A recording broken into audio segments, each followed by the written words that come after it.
Hi, it's Jen from Shabby Fabrics back with the Easy Piece Table Runner, and this time it's for October. So much fun. We just picked some really cute fabrics and an adorable little haunted house scene on both ends of the runner. This one has a lot of pieces in it, 59 pieces, applique pieces on each end. If there was ever a time to get that prefused laser cut kit, I would absolutely do it for this one. So you can jump right into the fun. And to make it even more fun with the applique, the ghost that you see here, we did one little end, is glow in the dark, and in the thread set we have a glow in the dark thread. So I just love those little fun little touches we can add in that just make it so when you turn the lights out at night, the little ghost is still glowing, and the little ones just love stuff like that. And of course I do too. Maybe I'm just a big kid, but I love stuff like that. So a very special thread set with the glow in the dark ghost and thread, and again, lots of pieces. So if you just want to jump into the fun, grab the kit. But if you are like, no, I love that tracing, I love that cutting, then go ahead and download the Easy Piece Table Runner series for October. You will have not only your instructions, but you'll have 2 pages this time for your assembly diagram and 2 for reversed. If you're going to be tracing that yourself, just be sure to, of course, line those pages up, tape, and you'll be tracing everything on the reverse diagram, roughly cutting around your fusible applique, ironing that to the back side and cutting everything out. If you're purchasing the pre-fused laser cut kit, you will not need to use the reverse diagrams, and you'll go straight to your assembly diagram. And that's what we'd be using the Fusimat, the light box. You're of course having your assembly diagram over top of the light box and bringing out various pieces, pre-assembling the fence, pre-assembling the haunted house, pre-assembling the pumpkins and the ghosts, and then bringing them all together. We've done that in previous videos. But the change, of course, from each month is actually the block. So let's jump right into the block. It's really fun. You just start off with a large 9 patch with 5-inch squares. The instructions are full color, of course, and we'll talk you through it. So our first step after we sew our 9 5-inch squares together is we just press the seams open. That seemed to work best with this project. And then our next step will be to cut 2 1/4 inches away from this line. And right away, I just want to caution you, we're only going to cut 2 1/4 inches away and then move those pieces aside, because when we rotate this, we will not be cutting the pieces we put aside. In the previous months, we've cut here, rotated, and cut again. So I just want to, don't get ahead. I don't want you to miscut something. I'll be using my 2.5-inch ruler, and what I love about the Creative Grid ruler is there's a 1/4 inch seam right here. So since I'm cutting 2 1/4, I'm just going to run that 1/4 inch dash line right along the seam, and we'll make our cut. I'm going to rotate this 180 degrees so I don't have to disturb my fabrics. I don't want to do that. Again, there's my 1/4 inch seam, so easy to find, running it directly on that seam. And then let's look back at our pattern. Our pattern gives us really good instructions. Just see how it shows this piece way over here. I'm just going to be on the safe side so I don't inadvertently cut that, move it way out of my way. Now what it wants us to do is go ahead and turn this direction, and again we will go ahead and cut 2 1/4 inches. So let me move my instructions aside, and again I will lay my ruler right along that seam. We'll cut 2 1/4. I love to be able to rotate my mat so I don't have to disturb my pieces. Otherwise I'd be taking them apart and putting them back together, and that's when slight measuring errors come in. Okay, so that's all cut. Now we have our block kind of in pieces. So let's just look at our picture again. I always like to go back. So we're basically where we've got the 2 sides, and we've got those 2, and we're going to bring everything back together. So let's orient ourselves 2, we have this up here, and we have this one down here, and here, and here. So we kind of look like we're all put back together. Now this is a really important step. Step 4 is arrange the block as shown. We've done that.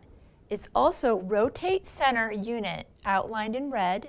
This is the center portion right in here. 1/4 turn, and it doesn't matter whether you turn it right or left, so let's turn that. And that's what we're going to see in step 5. So your picture should have that white in those corners and purple in this corner. Now what we'll do, let's push those off to the side so it's easier to see, as we'll go right side together, right sides together, and there's nothing special about that. You've seen me do this many times. I'm just going to put pin here,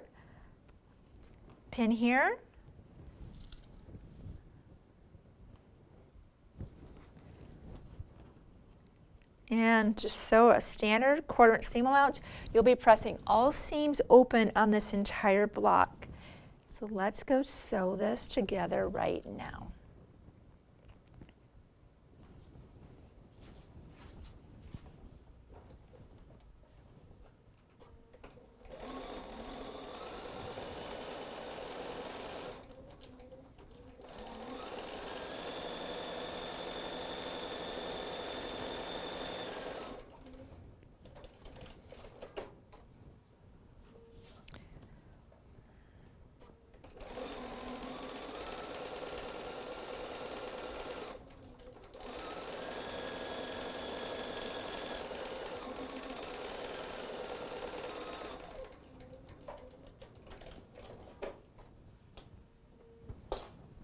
Okay, let's do some pressing here.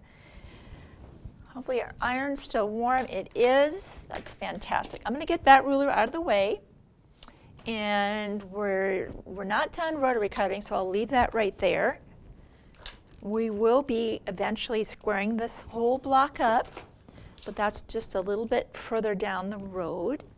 So let's just press the seams open. You might have noticed while I was at the sewing machine, you're like, what is this thing up there? That beautiful metallic thread that's on there, that's a thread director. And the reason there's metallic thread in the thread set is because the cobwebs in the corner of our applique block, we chose a beautiful silver metallic from Michael Miller there. So this is a nice little sparkle you can add to your applique. So what I love about the thread director is it helps the thread come off the spool and the direction in which it was wound on the spool. What that does is reduce breakage. I know when I was first trying to use metallic thread years ago, I didn't change to a metallic needle. That's very important. And I wasn't using a thread director, which really helped it to unwind in a more natural state and stop twisting. Ever since I've used my thread director and my metallic needle, my metallic thread just doesn't break. And I'm so much more likely to grab for the metallic thread on things like this and Christmas projects and add that sparkle because it's so much fun. All right, so let's take this back. Let's make sure we're orienting this properly. Now we bring our sides in. Let's see here. Did we do this right? And I know this is going to look a little bit weird. Step 6, add side units, noting that ends will extend beyond the center. See this here? Well, we're going to square our block up. I know normally when we put side pieces on, you're used to lining that up here. You're not going to do that. You're going to line this up here, pinning here, right sides together and right sides together.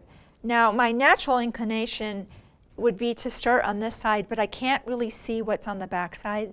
So what I'm actually going to do is pin from this side so I can see where to start. Plus I've got a couple extra seams in there, and if they're on the bottom they might roll on me. So I'm gonna sew from this side, and that way I know where to start. I've got all of my seams in sight and I can keep those from rolling on me. Let's pin well right along those seams, and we will go sew. It's really odd to have those pieces extending out, but once we square it up, we'll be using a Creative Grid 12.5-inch square up ruler, our block will come into shape and look normal to us. And of course you'll be making 3 blocks.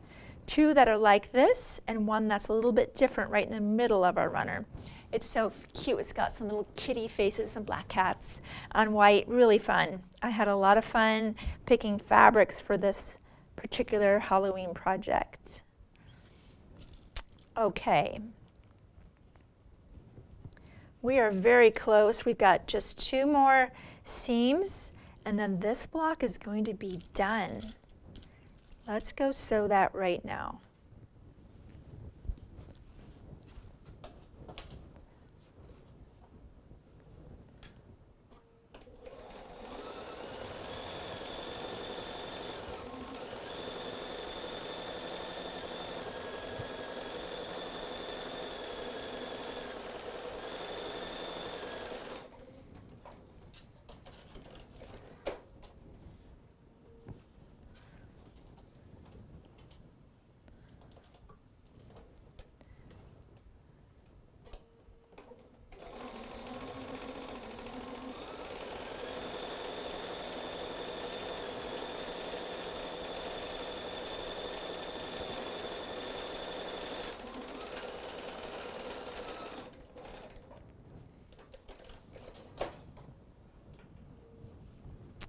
Okay, just a little more pressing.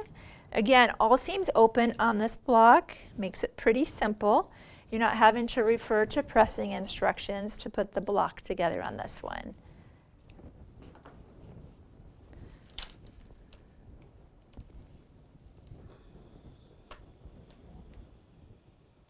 We love to do videos for you, so if you are loving what you're seeing, leave us a feedback. If there's something you'd love to see us do for future videos, we're always looking for ideas. Leave us a comment. We really love to hear from you. And of course, we have other social media platforms too. Instagram, Pinterest, Facebook, all kinds of things you can get engaged in. And of course, sign up for email. That's how we communicate with you about new items, new series, new kits, and of course sales. Who doesn't love a good sale? We tend to have sales every major holiday, so definitely jump into the email list if you haven't already subscribed to that. And of course we never share that information. That's just for us to communicate with you. So let's get our block all pressed out, and now we're going to use this really fun square up ruler. I know that I probably make 12.5-inch blocks more than any other size block. So I have invested in this ruler. I don't think I have too many other larger square up rulers, but because this is like the most common block size I made, I do have one of these. Of course, it's got the nice grip on it. Now, how do we line this up? I love this big, long, diagonal black line that I can have running point to point in my block. See that right there? I just kind of scoot this over, and you can see there's my 4.5. My center block is 4.5 inches, and notice there's my 4.5. I've got guidance from here to here. I'm where I want to be. Let's go ahead and square up our block. This is again where I love having the rotating mat, because if I didn't have that, I'd have to pick up my 9 patch and move it. And I don't really want to do that. For the most precision, I want to leave it in place and rotate around it versus rotating the block itself. It will always lead to a more accurate block if you don't disturb the fabric. Of course, be sure to give a nice press on the ruler so it's not moving anywhere. There we go. None of those extra things hanging over, and that's our cute little block. Make 2 of those, one with the other fabric, sew those together as normal. With the applique on both ends, this time you'll have your applique background, and you'll sew the top on and the bottom on as well. You can press toward away from the center because you're going to have a lot of things going on the applique. And then again, this fun thread set, we went all out picking that. You got glow-in-the-dark thread and some metallic thread as well, just to add to the fun. I hope you're enjoying the series. I will see you next month for Easy Piece Table Runner for November.